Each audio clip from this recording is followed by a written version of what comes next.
Yo soy William Osuna, presidente de la Casa Nacional de las Letras Andrés Bello.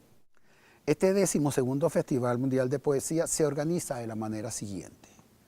Hacemos un prefestival que comienza en el mes de abril y termina el 15 de mayo.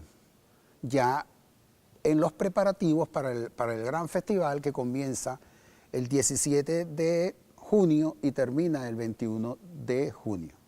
¿Dónde comienza, cómo se dirige el prefestival? Bueno, ese prefestival se dirige en las 24 parroquias que conforman la Gran Caracas y zonas aledañas como Miranda y Vargas.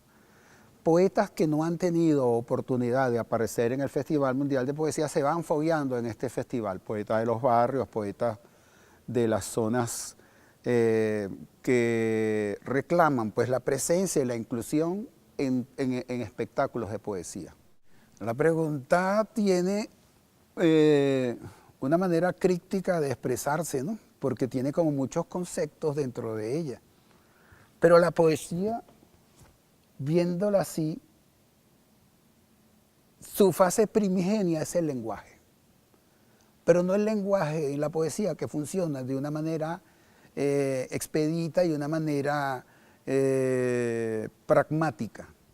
Por ejemplo, yo le digo a usted, páseme los lentes y usted agarra y se quita los lentes y me los da. Pero cuando la palabra lente aparece en poesía, tiene una significación distinta. Puede ser el espejo del mar, puede ser una manera de ver el horizonte, puede ser infinidades de significados de acuerdo con la emoción que tenga ese lector. Desde allí comienza una revolución en el ser humano. Las revoluciones en el ser humano no solamente son políticas y no solamente obedecen a los medios y modos de producción, cómo nos organizamos y cómo vamos a cambiar estos medios y modos de producción que dentro del capitalismo se presentan de una manera sahiriente, de una manera vil, pero dentro de la poesía hay un salto, se unen condiciones objetivas para dar un salto cualitativo en tanto a su práctica y en tanto a su ejecución. Sí va a los estados y que la hicimos por Ready, va a Amazonas, va a Yaracuy, va a Zulia, va a Mérida, va a Guárico y va a Sucre. La versión pasada fue a otros estados y recuerdo que por Mérida, en los Andes, estaba Trujillo y recuerdo que en el eje occidental, Zulia, Falcón y Lara, estaba Lara. Y en Occidente, qué importante la pregunta, pero no le había dicho, nosotros escogimos Sucre cabalgando en la emoción de los 500 años de la ciudad de Cumaná. Entonces vamos a estar allí. Y esperemos que en un futuro también abarquemos todo el país. Bueno, soy un hombre del siglo pasado de acuerdo a mi cronología. De este pobre siglo XX cambalache, problemático y febril, como dice el tango. Me ha tocado vivir un siglo, el siglo pasado, con mucha pasión. Y porque en ese siglo yo construí, yo iba a decir obras, pero obras tiene Cortázar, tiene Borges, tiene Rapound, tiene Eliot. Pero construí mis libros, los cuales fueron publicados en ese, fueron hechos, facturados en ese siglo. Iba a decir publicados, pero Miré los muros de la patria mía fue publicado por Monteávila Editor, estando mi querido amigo Carlos Noguera, ya sembrado y está en el horizonte de este país con sus libros. Me dijo que si tenía algo para publicar, y yo hice una compilación de mis libros, Más si yo fuese poeta, Antología de la mala calle, y estos 81 y algunos poetas inéditos, y lo reuní en ese libro, Miré los muros de la patria mía.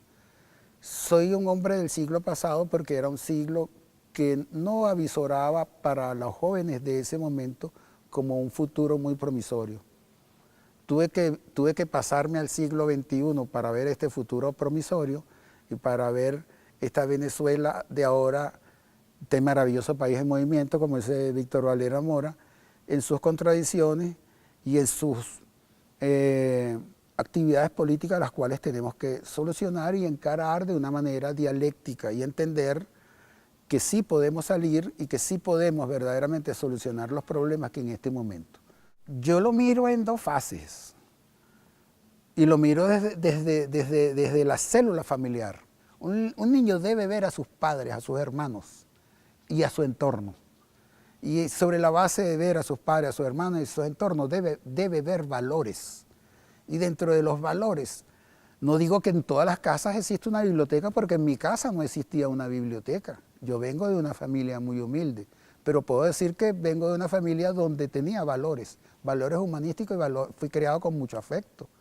Un niño va a la escuela y la fase esencial del niño debe ser el amor, el maestro en un sentido amoroso. Yo detesto verdaderamente eso cuando dicen que se hacen bullying. Yo me sensibilizo porque he visto verdaderamente que se agreden y una serie de cosas. Entonces eso debe tener una solución y la solución debe venir por valores. Y hay valores que se deben cultivar. Y entre los valores que se deben cultivar, y ahí sí voy a la pregunta, debe estar la poesía. Debe ayudar la poesía. Debe ayudar la lectura. Y en tanto la lectura, si son párvulos muy pequeños, que el maestro se la diga, le escenifique el poema. Esa pregunta yo la veo como una afirmación. Y siento que sí. ¿Por qué? Porque los hechos sociales no solamente se concretan en las palabras, sino también en las acciones. Y esas acciones tienen una praxis, una práctica. Tener una quinta república, tener una constitución, ver cómo el presidente Chávez fue rescatado por el pueblo, tener las misiones, tener gente que nunca tuvo verbalización y ahora tiene vocería y puede decir lo que quiera. No solamente es una consecuencia sociológica y política, sino es una consecuencia lírica, es una consecuencia que nos une desde la exaltación de estos hechos, nos une a tratar de llevarlo en consecuencia hacia el lenguaje y hacia la poesía y hacia diversas zonas, porque también he visto que se pinta, y he visto que se pintan hechos, y obras de teatro, he visto que las obras de teatro también son hechos. Por ejemplo, homenajeamos en este año a César Rengifo, y César Rengifo tiene obras de teatro en referencia a algo tan importante que tenemos, que es el petróleo, y las consecuencias sociológicas y diversas que tiene el petróleo en nuestra interioridad y en nuestra psique y en nuestra acción. Bueno, yo me considero, en el sentido aristotélico, lo que llamas un sum politikon, un hombre político. Todos somos hombres políticos. Aquel que intente evadirse de la política también lo va a castigar, porque la evasión también es una forma de escogencia política. Yo no le temo a la política, yo creo más bien que la despolitización sí es peligroso. Una persona que deambula en la calle y no advierta las contradicciones y no advierta en un proceso crítico dentro de sí esta zona de la realidad, verdaderamente es instrumento ciego de su propia destrucción, como diría el poeta Walt Whitman. Yo creo que hay que meterse en política y no en politiquería, que es otra cosa, que ir a vociferar con un megáfono, consignas y toda una serie de cosas, eso es muy fácil.